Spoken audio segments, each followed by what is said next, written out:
Hello everyone, আজকে বানাবো আমি শুক্তো। সমস্ত সবজি দেখতে পাচ্ছ কেটে নিয়েছি, বেগুন, আলু, কাঁচকলা, করলা, লাউ ডাঁটা সমস্ত কিছু আমি কেটে নিয়েছি। এরপর কড়াইয়ে তেল দিয়ে যে মেন জিনিসটা লাগবে বড়ি, সেই বড়িটা আমি ভেজে নিয়েছি।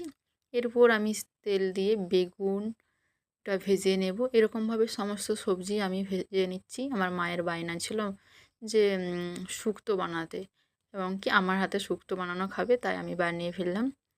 শুক্তো অনেক দিন ধরে আমার মা বলছিল বানাতে, তাই আমি বানিয়ে ফেলেছি।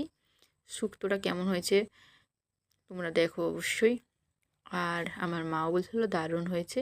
সমস্ত সবজি ভেজে কড়াইয়ে তেল দিয়ে তেজপাতা, শুকনো লঙ্কা, জিরা ফোড়ন দিয়েছি। এখানে সর্ষে, আদা, কাঁচা লঙ্কা আর পোস্ত পেস্ট করে রেখেছিলাম, সেটা দিয়ে একটু কষিয়ে এখানে ভেজে রাখা সমস্ত সবজি দিয়ে আমি ভালো করে কষিয়ে নেব। যারা আমার ইউটিউব থেকে দেখছো তারা আমার ইউটিউব চ্যানেলটিকে সাবস্ক্রাইব করে নেবে, যারা আমার ফেসবুক থেকে দেখছো তারা আমার ফেসবুক পেজটা ফলো করে নেবে। ভিডিও ভালো লাগলে লাইক কমেন্ট শেয়ার করতে একদমই ভুলবে না।